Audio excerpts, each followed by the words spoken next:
हमारी ज़िंदगी में ऐसी कई बातें होती हैं जिसके कारण हम कभी जो होता है उसे छोड़कर अपना सारा ध्यान वही लगा कर रखते हैं। मेरी ज़िंदगी में भी ऐसा ही कुछ हुआ। मेरे मायके में कुछ सालों से बहुत विवाद चल रहा था। मैं नहीं चाहती थी कि इसकी भनक या इस झमेले में वो पड़े, इसलिए मैंने उनसे ये बात को छुपाया और अपने तरीके से उसे हल करने में लगी रही। पर मुझे नहीं पता था कि ये सब इस तरह से मेरे ही जीवन में और ज़्यादा परेशानियां लेकर आ जाएगा।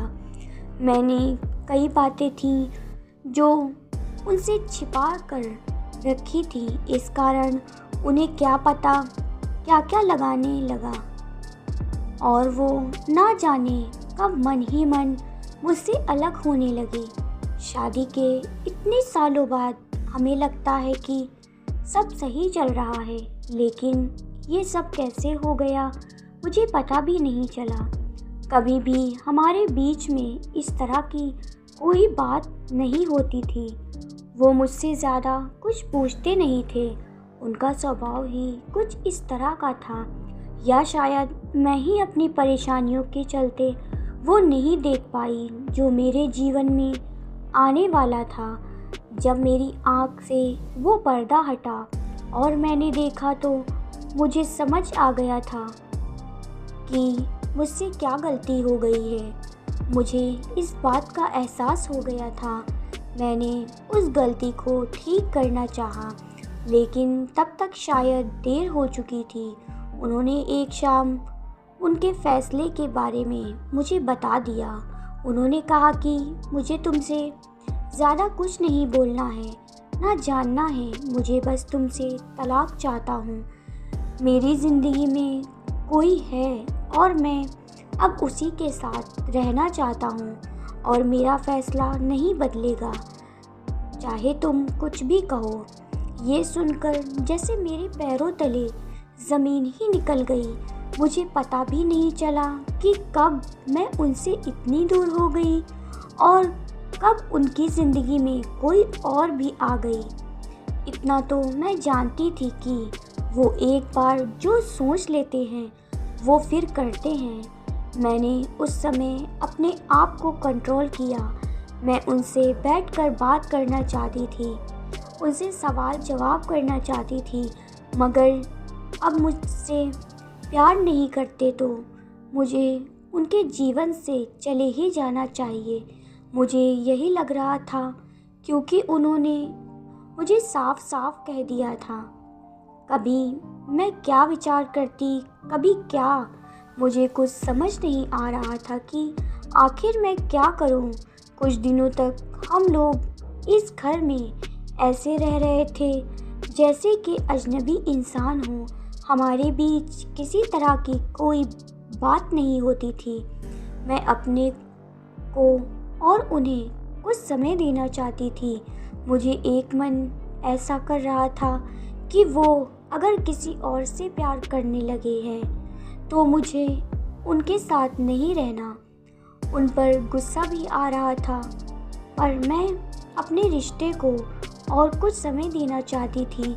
आखिर गलती मेरी भी थी, मैंने ही उन्हें नज़रअंदाज कर रखा था। इसी दौरान करीब 2 महीने बाद उन्होंने तलाक के पेपर रेडी करवा लिए और मेरे सामने रख दिए। कहा इस पर साइन कर दो। मैंने फिर भी उनसे बात करना चाहा, लेकिन वो दरवाज़ा बंद करके अपने कमरे में चले गए। पूरी रात मेरे रोने में निकल गई, लेकिन शायद अब उन्हें मेरी सिसकियाँ सुनाई नहीं दे रही थीं। अगली शाम उन्होंने फिर कहा कि इस पर साइन कर दो, अब कोई फ़ायदा नहीं है, मेरा फ़ैसला नहीं बदलने वाला। तलाक के बाद तुम्हें जो चाहिए मैं दूंगा, बस तुम इस पर साइन कर दो। मेरी ज़िंदगी में कोई और है, अब मैं तुम्हारे साथ नहीं रह सकता। इतना काफ़ी है मुझे तोड़ने के लिए। रात भर फिर मैंने कभी सोचा कि साइन कर दूंगी, कभी कुछ हज़ार तरह के विचार मेरे मन में चलने लगे। लेकिन मैंने सोचा कि मुझे इस रिश्ते को एक मौका और देना चाहिए। सुबह जब उन्होंने फिर कहा कि साइन करो, तब मेरी शादी बचाने के लिए मैंने एक आखिरी कोशिश की। मैंने उनसे कहा कि मैं इस पर साइन कर दूंगी, लेकिन मेरी एक शर्त है। उन्होंने पूछा कि क्या, बताओ। मैंने कहा कि 1 महीने तक आपको वही करना होगा जो आप शादी की शुरुआत में करते थे। क्या करना होगा? उन्होंने पूछा। मैंने कहा कि आपको सोते समय यहाँ से मुझे गोदी में उठाकर अपने बिस्तर तक ले जाकर सुलाना होगा। उन्होंने मेरी तरफ थोड़ा गुस्से से देखा और कहा कि ऐसा नहीं हो सकता। मैंने कहा, मैं चाहती हूँ कि आप मेरे लिए वो दिन वापस ले आएं। उसके बाद तो वो कभी आएंगे नहीं, इसलिए 1 महीने के लिए आप मेरी ये इच्छा को पूरा कर दें। आप नहीं मानेंगे तो भी इस पर साइन कर दूंगी, लेकिन अगर मान जाते तो साइन करते वक्त मेरा दुख थोड़ा कम हो जाएगा। वो कुछ समय चुप रहे और फिर उन्होंने मेरी बात मान ली। रात में अब इंतज़ार कर रही थी। वो मेरे कमरे में सोने चले गए, लेकिन फिर उन्हें एहसास हुआ कि मैं नहीं मानने वाली, तो वापस बाहर आए। मुझे गोद में उठाया, मेरी तरफ बिना देखे मुझे अपने हाथ उनके गले में डाल दिए। उन्होंने अब मेरी तरफ देखा। मैंने कहा, अरे पकड़ूंगी नहीं तो गिर जाऊंगी। मेरे चेहरे पर एक मुस्कान और शर्म दोनों थी। लगा जैसे कि आज ही हमारी शादी हुई है और ये पहली रात है। वो धीरे धीरे मुझे लेकर बिस्तर तक गए। बस फिर मैं रोज़ रात को इंतज़ार करने लगी कब वो आएँ और मुझे गोद में उठाएं। पहले 3 से 4 दिन मैं ही उनके चेहरे पर भी थोड़ी मुस्कान तो आने लगी। नज़रें मिलाने से अभी भी डर रहे थे। शायद उन्हें डर था कि फिर से मेरे लिए प्यार ना जग जाए। करीब 15 दिन बाद उनका हृदय परिवर्तन होने लगा। मुझे उनकी आंखों में प्यार दिखाई देने लगा। वो भी अब मेरी आंखों में देखने लगे। रोज़ रात को यही होता था। हम दोनों के बीच में जो दूरी थी अब ख़त्म होने लगी। शायद उन्हें भी अब ये एहसास होने लगा था।